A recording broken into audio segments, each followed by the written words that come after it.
Murder at midnight. Hook, wait. Come back here. Wait, nothing. I says you're nuts, crazy. And... No, don't. I'm sorry, Hook. Very sorry. But I had to have it. I'm going to have it. And once you're dead, you'll never miss it. Midnight. The witching hour when the night is darkest. Our fears the strongest. And our strength at its lowest ebb. Midnight. When the graves gape open and death strikes.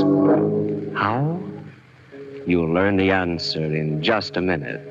In The Dead Hand.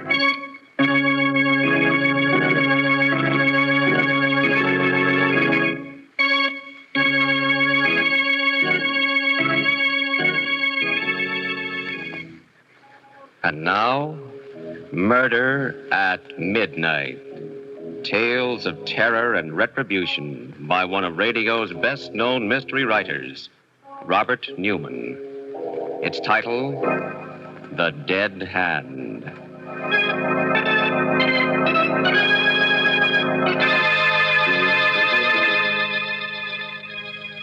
The small studio cottage on Dr. Martin Trent's estate. Seated at the piano, alone in the gathering darkness, is Roger Blaine, the famous pianist, and playing as only he can play.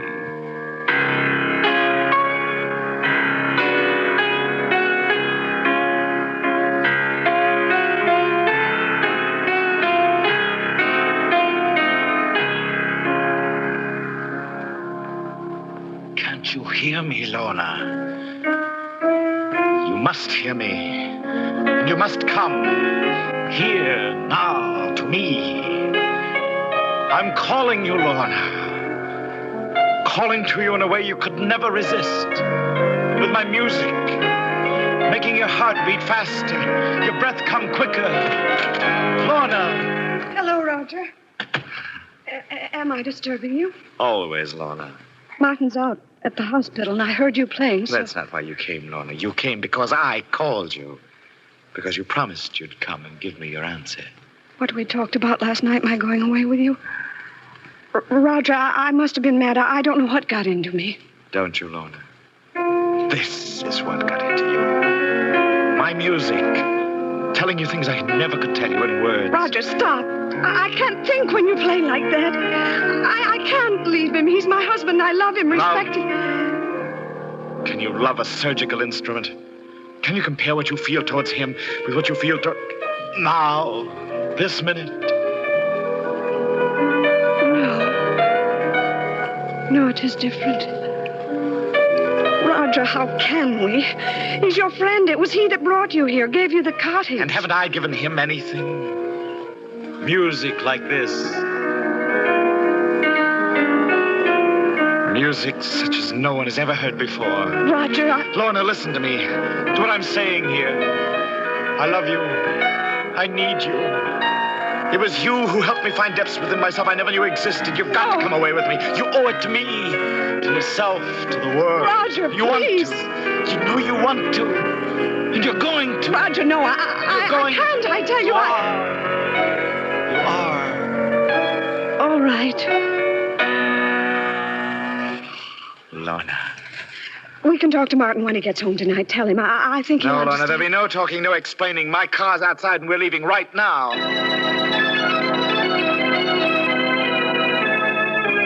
The music, my music, was still with me as we drove out through the gates, down the highway, pulsing, throbbing.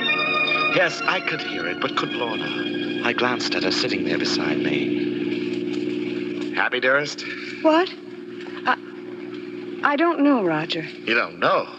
Don't you realize what this means, Lorna? I'm playing better than I ever played before, and this is only the beginning. After my New York concert, South America, then Europe. Roger, are you sure you love me? Me as a person? Oh, what do you mean, Lorna?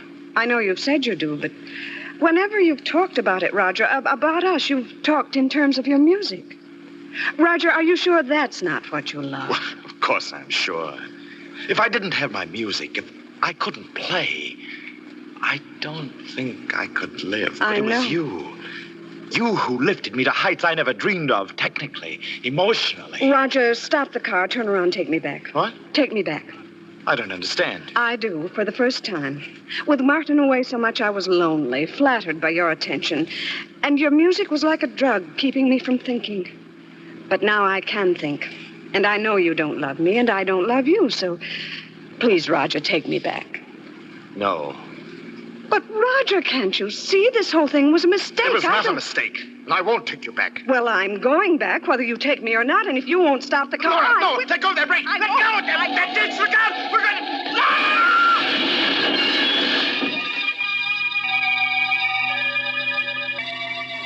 When I opened my eyes, I was in a bare white room in a hospital. Standing next to the bed were Lorna and Martin. Hello, Roger. How are you feeling? Oh, I don't know. What happened? You were out driving with Lorna. The car got out of control and you had a smash-up. They rushed you here to the hospital and, well, you've been here for 2 days. Smash-up? Yes, I remember. Are you all right, Lorna? Yes, Roger, I was shaken up, cut a little bit. Oh, my hand hurts.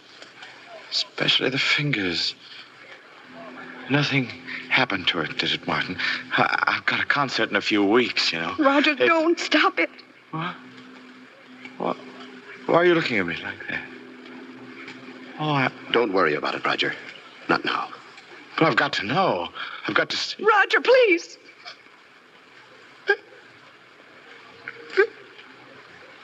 It's gone. Gone.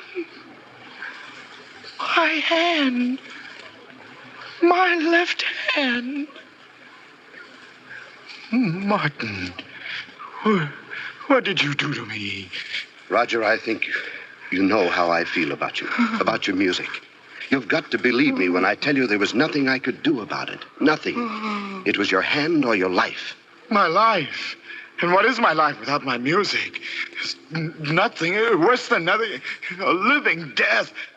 Why didn't you let me die? Don't say that, Roger. We'll do anything we can. There must be something. Something? There's just one thing. You've got to get me another hand. We will, Roger.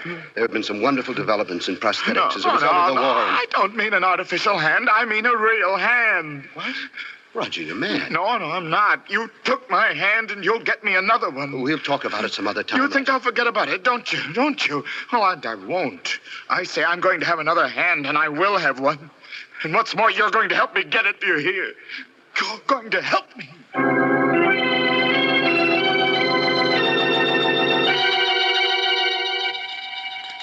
I was able to get up and around a few days later. I didn't talk to anyone if I could help it. Because somehow I couldn't ever look at their faces, only their hands. Big hands and little ones, long-fingered ones and stubby ones. Yes, they each had 2 hands. And I to whom my piano meant more than life, had only 1. Then, sitting alone one evening, I met Hook. I looked up, and there he was, a small, slight, sharp-featured man. Hello. Nice evening. Yes, I suppose it is. You mind if I sit down for a couple of minutes? No. I wouldn't usually bust in on anybody except that... Well, I'm getting out of here tomorrow, and I feel pretty good about it. Oh? What was wrong with you? Bad heart. I'm going to have to take it easy from now on. It's going to make it kind of tough in some ways, but... you don't happen to have a cigarette on you, do you? Well, yes, I do have. It's there. Well, at least I did have a silver cigarette case. Can't seem... Is, Find this it? What? Oh, yeah. Where did you find it? In your pocket. You mean you took it? My name's Harris, Joe Harris. You usually call me the Hook. This is my racket. Or rather, it was until, You're a pickpocket. Well, one of the best in the business.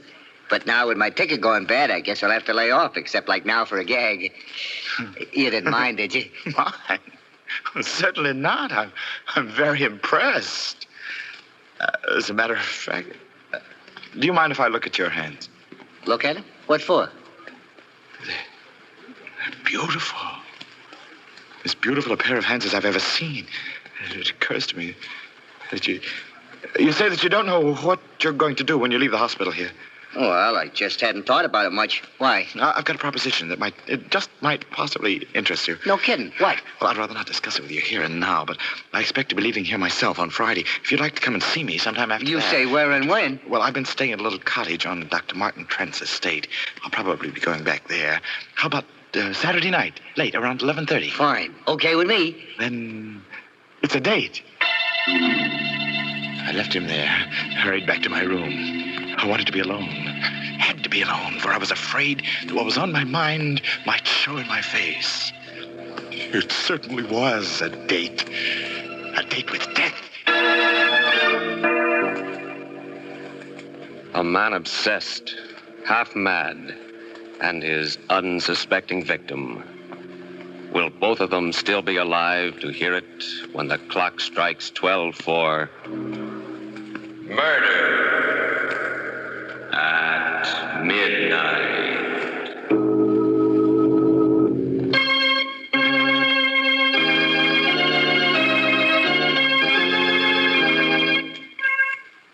And now, here is Roger Blaine to continue Murder at Midnight. I did leave the hospital on Friday, went back to the little studio cottage. By Saturday night, my arrangements were completed. They weren't very complicated. I made it clear to Lorna and Martin that I wanted to be alone, and I picked up a length of iron pipe. The pipe I hid inside the piano when I heard footsteps coming down the path. There was a knock on the door. Come in? Hi. Not too late, am I? No, you're not too late. Hey, pretty nice place you got here. Yes, it is quite nice. Sit down. Oh, thanks. Now, what's this here proposition you want to talk to me about? It's a very simple one. How would you like to make $10,000? What do I have to do? You don't have to do anything. Just sell me something. Your left hand. What? You're nuts. No, I'm serious. I've got the money right here in cash. I don't get it. I just don't understand. Look, I'm a musician. I'm a pianist. Or I was until I lost my hand. If I can't go on playing, then life doesn't mean anything to me. My own life or anyone else's. But you, how important is your hand to you? Now, an artificial one will do almost as well. And you can live for quite a while on $10,000. You mean you really thought I'd sell you my hand? Let you cut it off? I'm getting out of here. Look, wait. Wait, nothing. I said you was nuts, but I didn't really think... Oh, what are you going to do with that? No, don't you can't. Some way, somehow I'll get you for this. I swear. I'm sorry, Hook. Very sorry. But I have to have it.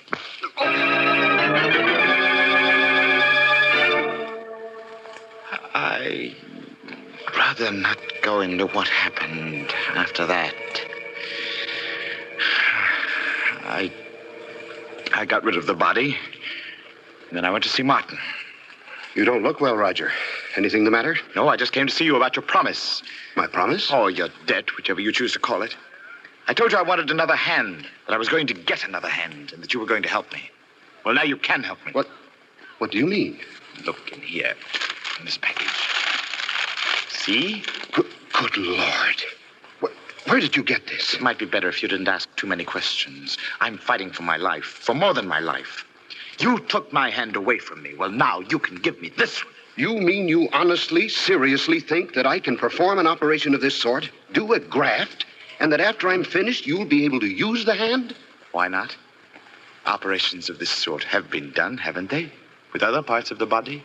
The eye? The cornea, not the eye. And some nerve grafting has been done. But this... Look, Roger, I know what a shock this whole thing has been to you. Know it better than you. You're not a well man. A well man? I'm only half alive. And I'd rather be dead than go on living this way. But if I do die, I won't die alone. That's why I brought this along. Roger. A gun. Quick, easy, painless. If you won't do what I want, you die. And so does Lorna. Both of you, along with me. You don't give me very much choice. No. All right. You win. Get me to the hospital.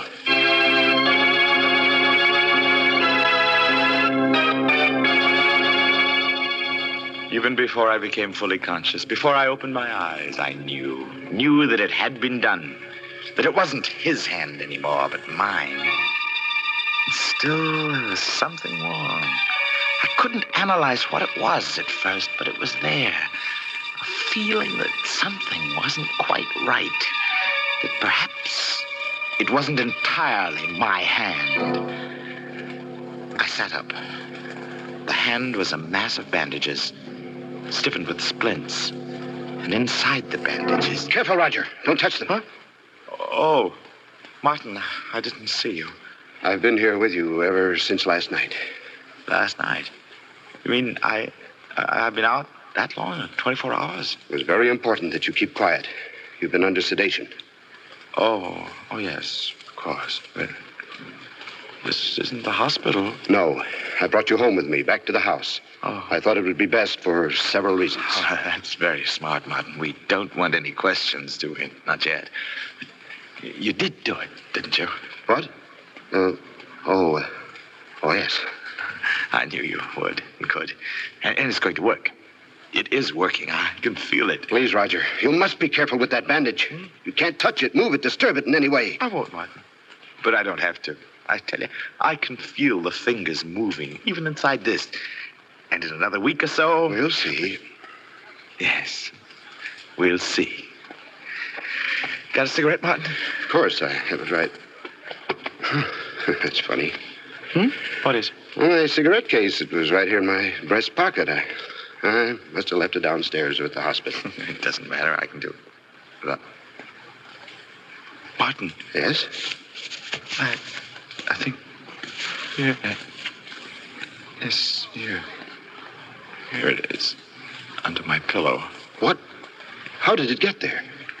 I don't know. It must have fallen out when you bent over.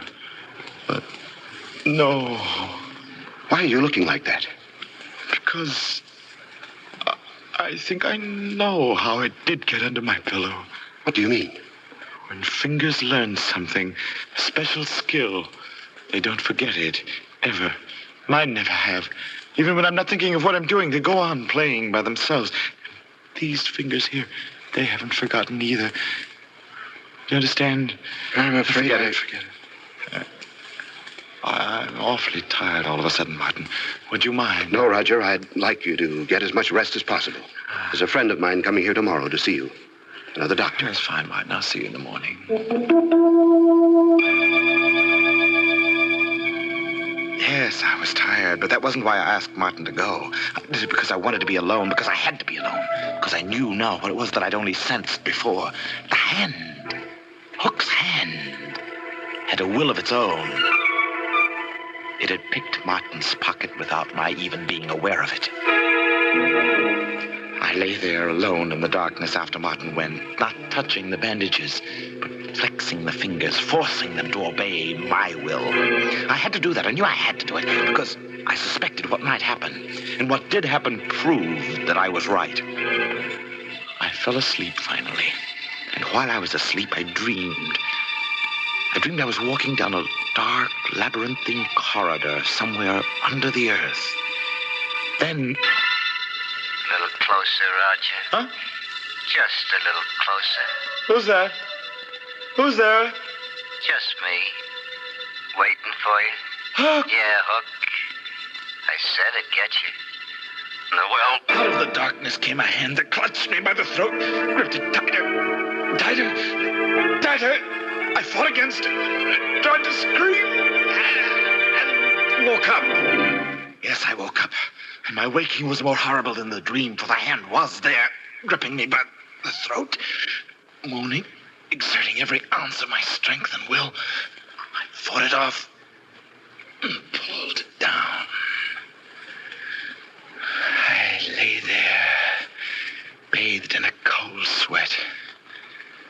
staring at it, feeling the fingers quivering inside the bandages. My hand or his, I was tied to it now. Tied to a thing that was seeking to destroy me. Shaking convulsively, I leaped out of bed. I ran out into the hall and down the stairs to the living room. The piano. That was the one thing that might save me, save my reason. Seating myself at the piano, I started to play, using only my right hand at first. But I tried to force my left hand, his hand, to join in. Then suddenly... No, Roger. That won't work. No music. Stop it! Stop it! Do you hear it? It's my hand now. It's mine. No, Roger.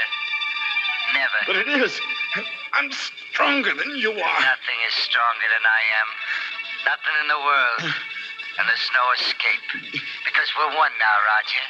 And wherever you go, I'll be there too. It's not true. It's not. What are you doing? Just a little closer to the desk, Roger. No. A little closer. That paper knife. No, you can't. But I can, Roger. I told you I'd get you somehow. Some way. Put it down. Drop. You can't fight against me, Roger. I told you. I'm too strong. Martha! Martha! Quick! Safe! The hand! Where is he, Martin? The living room. I heard the piano and... Good Lord. Martin! He's dead.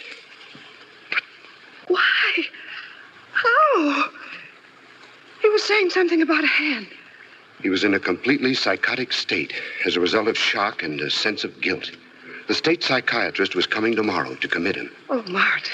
That hand he brought me wanted me to graft on. I don't know where he got it, but I suspect that was behind the whole thing. Behind it? Yes. Well, what do you mean? You don't really think I did graft it on, do you? Well, He was desperate, and I had to do something to quiet him. I splinted his left wrist, wrapped it in bandages, and told him not to touch them. But, Martin, that paper knife in his chest. Which hand is holding it? His right one, his good one. Yes. And still, in a way, it's possible that the dead hand, the one he was so concerned about, did guide it. Her eyes wide with awful comprehension, Lorna stares at her husband, then down at Roger Blaine's body as somewhere in the silent house, a clock starts chiming for murder at midnight.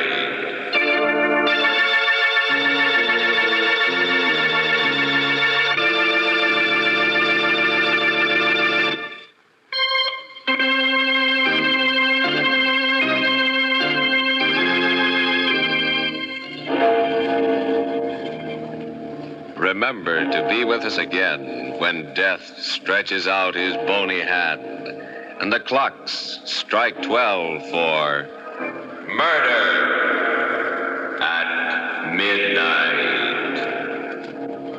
With music by Charles Paul, Murder at Midnight is directed by Anton M. Leader.